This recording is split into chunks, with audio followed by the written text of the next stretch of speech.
Right, so in the last two videos we looked at quantization of energy of light, and in this video we're going to look at the quantization of energy again, but in a different context, and this is the quantization of energy of electrons inside atoms. So before I get on to explaining what was found, I need to tell you what the classical model looked like at the time. So the electron was discovered in about 1879, I think, by J.J. Thomson. And once the electron was discovered inside atoms, because the atom itself is electrically neutral, there must be some positive charge to balance it out. So that led to a lot of speculation about what this positive charge looked like. And an experiment overseen by Rutherford, which is actually one of the student presentation topics, showed that the positive charge of an atom is concentrated in a very small space in the center of the atom. Okay, and because almost all of the mass of the atom is due to this positive nucleus in the center here, Rutherford suggested something like a planetary model for an atom. So you have this positively charged nucleus in the center like a sun, and then you have electrons like planets going around it in orbit, because the electron is much, much lighter than the massive nucleus. But unfortunately, this model has a very serious problem, that it's not stable under the theory of electromagnetism. So one of the predictions of Maxwell's equations of electromagnetism is if you move a charged particle in a circle like this, it will emit radiation, it will emit light waves. And actually this is used in experiments. There's an experiment called an experimental apparatus called a cyclotron and a synchrotron, which basically make use of this idea that if you accelerate charged particles, you can get them to emit light. Okay, but the problem is, if these electrons are emitting light as they go around, that means they must be losing energy, right? Because energy is going into the light, and that means over time the electron, because it's losing energy, it will spiral closer and closer to the nucleus. So it will start off like this, and it will get closer and closer, and eventually it will collide with the nucleus. And you can calculate how long this will take, and it turns out it takes no time at all. For a typical atom, it will take about 10 to the minus 8 seconds for this to happen. And this means that the planetary model is not stable at all. These electrons will not stay in nice circular orbits. They will spiral into the nucleus in a very short period of time. So it's interesting to note, because we've talked about the theory of general relativity, the theory of general relativity says the same thing is actually happening to real planets going around a star. So as planets move around a star, they emit not light waves but gravitational waves. Okay, and because they're emitting these gravitational waves, they are losing energy, and that means over time the planet will spiral closer and closer to the star and eventually join with the star. But the critical difference is, because the gravitational force is so much weaker than the electromagnetic force, for an atom it takes 10 to the minus 8 seconds for this to happen, but for a normal planet going around a normal star, it takes longer than the age of the universe for this to happen. So it's not something you need to worry about in gravity, even though the same effect does exist on a totally different timescale. Anyway, so this was a puzzle, right? We can't explain how the electrons and the nucleus fit together in a stable configuration inside the atom. Okay, so one thing you can look for is, can we see the light emitted by electrons as they are moving around the nucleus? As I said, if they were going around in circles, they should be emitting light. Can you see this light? And you can see light which is emitted by electrons in atoms. And this is what is known as atomic spectra. Usually you don't see it, but if you give the electrons extra energy in various different ways, using strong electric fields or just by heating them up to very high temperatures, then you can start to see this light being emitted by the electrons inside atoms. and this gives you something which is known as atomic spectra. Okay, so here I show the atomic spectra for hydrogen and helium. Okay, but what's interesting is that, again, the frequency of light that they will emit is quantized. So hydrogen only emits light in the visible spectrum in these 4 particular frequencies shown here. Okay, and you get no light emitted at any other frequencies. Now, if we combine that with what we learnt in the previous videos, that the energy of a photon of light is connected to its frequency by this formula, this strongly suggests that what's happening when you get the emission of, say, the light line here, is that the electron is emitting 1 photon at a particular energy. Okay? And here it's emitting a photon at a particular different energy. So this means that the energy that the electrons can emit light at inside the atom is quantized, and this suggests that the energy of the electrons themselves inside the atoms is quantized. So the idea is, if you were to plot the electron energy inside the atom like this, there are only certain values it can obtain, and if the electron energy changes, say, from here to there, then the lost energy will be emitted as a photon of light, and you can see that the frequency of the photon depends upon the distance between these energy values for the electron. Okay, that's the basic idea. And this would mean that electron energy is quantized inside of atoms, just like the photons are quantas of energy for light.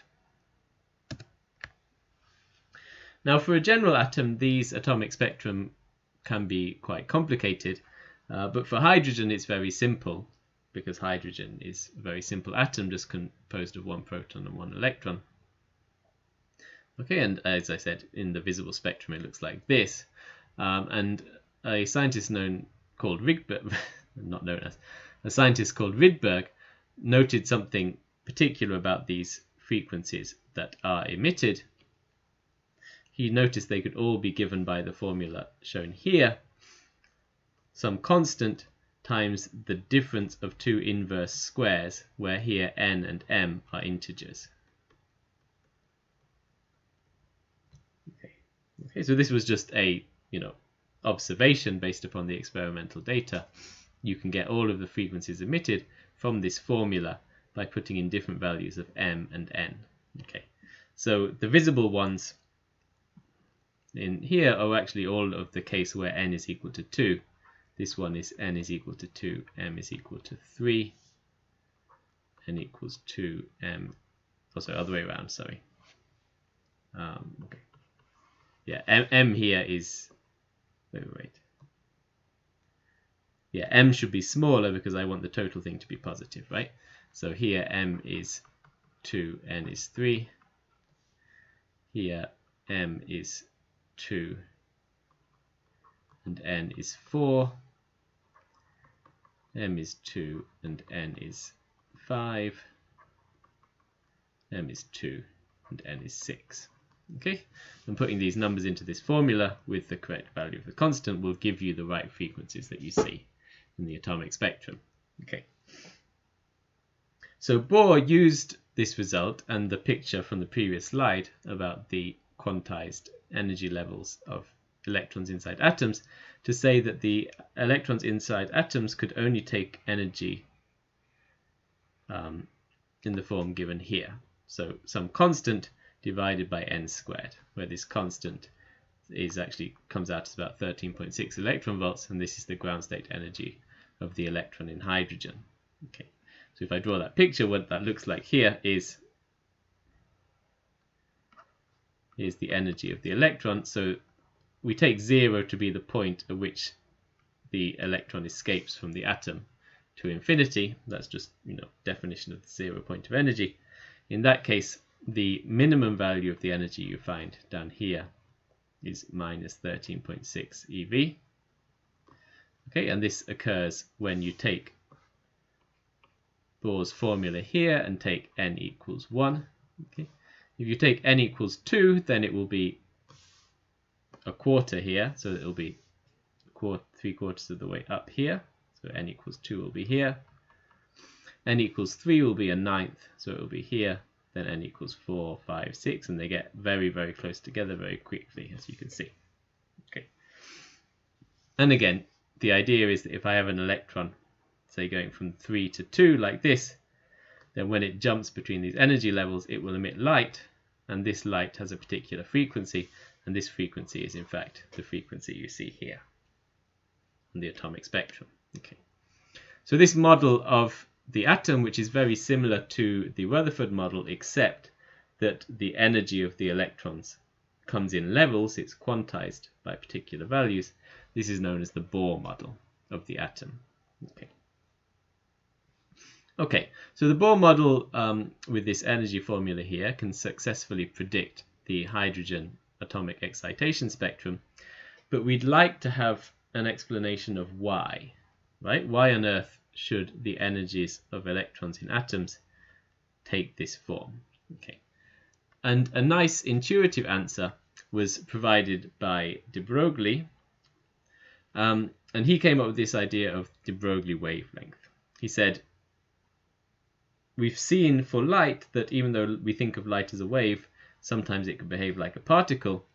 Maybe we can think those things we usually think of as particles, like electrons, could have some wave-like characteristics too. And in particular, he said that we could associate a wavelength to each of these particles. And the wavelength, he said, should be given by this formula here. So this is the wavelength we associate with a particular particle, and it's equal to the same constant that Planck found for light.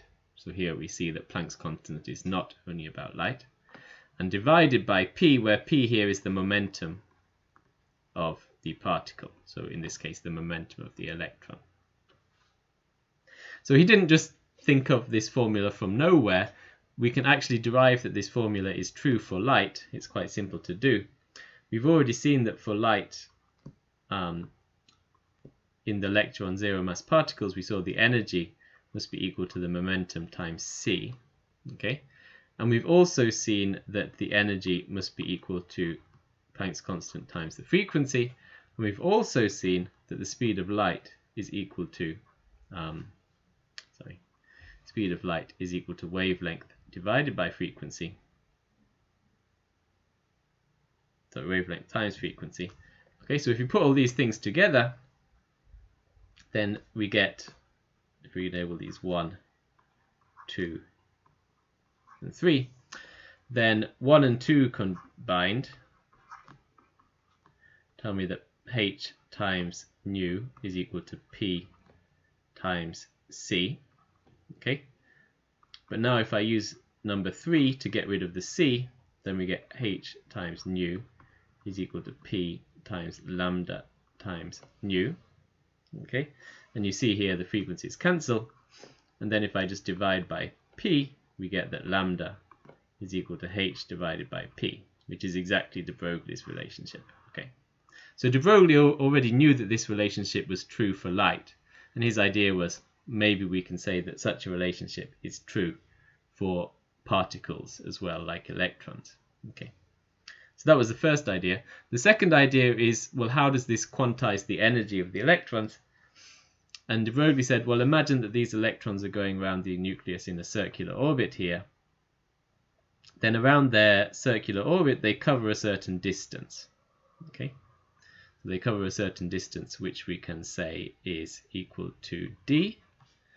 And he said that this distance should be an integer number of wavelengths. So the distance that the electron moves around in a circle should be an integer times its de Broglie wavelength.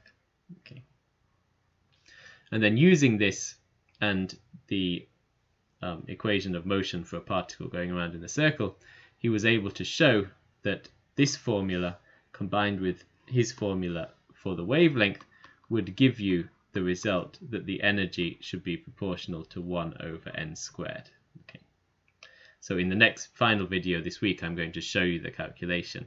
How do you go from the idea that the wave radius is quantized like this, so the distance the electron moves around must be an integer times its wavelength, the idea that its wavelength is h divided by its momentum, these two ideas combined give you the spectrum of energy seen by Rydberg.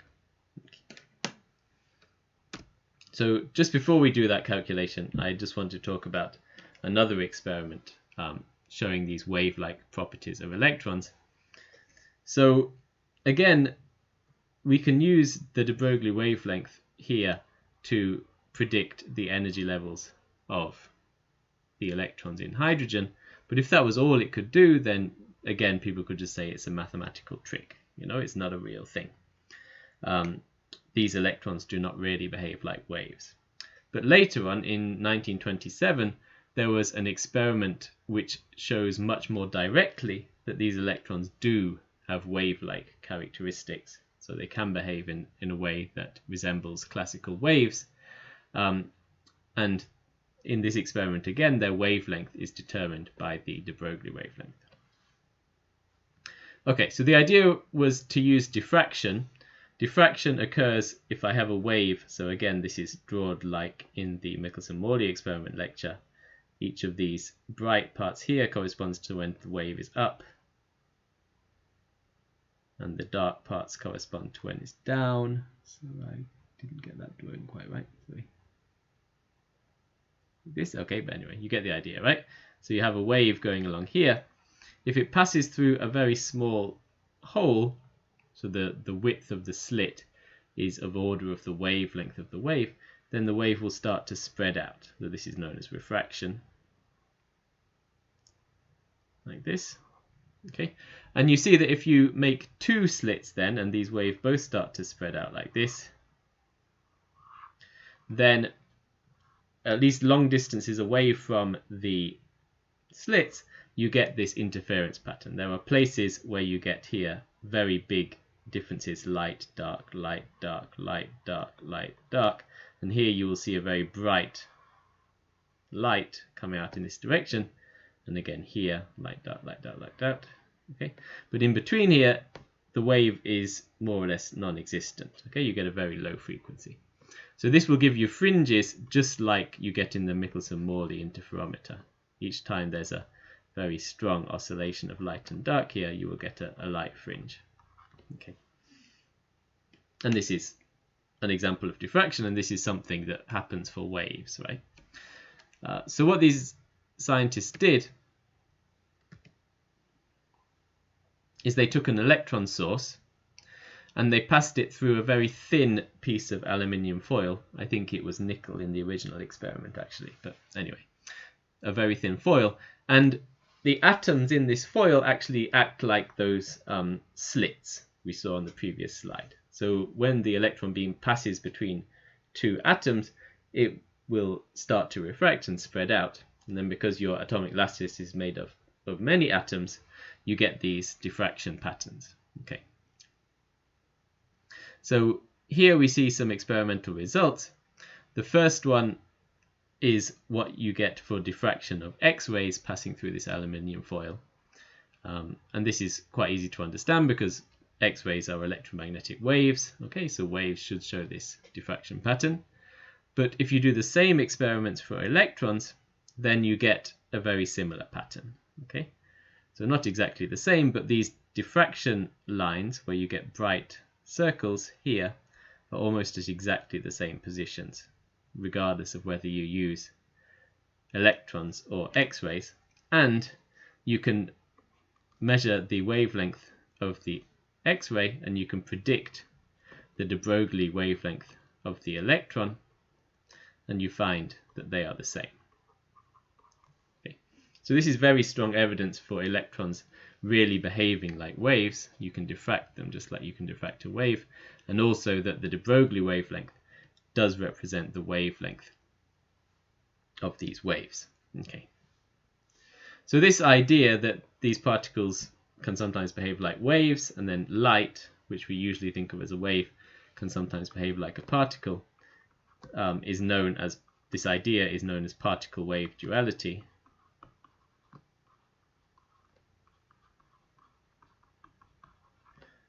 Okay, so it was an idea really from the beginning of quantum theory. that these, okay, sometimes a particle can be like a wave, and sometimes a wave can be like a particle. So these days we have a much better understanding, and now we say that in fact, electrons or light, they are not classical particles and they are not classical waves, but rather they are a completely new kind of thing, which is this quantum field or quantum particle. And these quantum particles can sometimes behave like classical particles in certain experiments, like we saw in the photoelectric experiment for light, and they can sometimes behave like classical waves in other experiments, like we see here. But really they are neither. They are not classical waves, they are not classical particles, they are a totally new thing, and this is something that required quantum mechanics, a mathematical theory of quantum mechanics, to explain really what things like electrons and photons are.